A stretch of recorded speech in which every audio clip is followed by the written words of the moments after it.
Nice one. Guys, ang may starting namin guys. Nice one.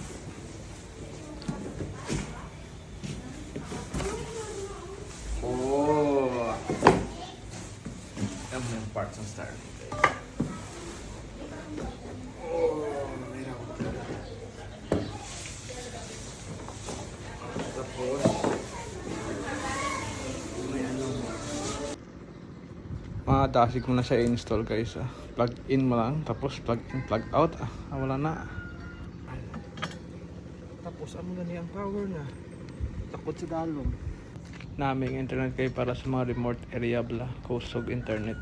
Tapos ang setup, dasig mo lang guys. Bayad mo na yun. Testing ang speed test guys. Ang munigwa ya guys. So 150 Mbps. Tapos sa may isa ka speed test ko, ang kalabot ko, ano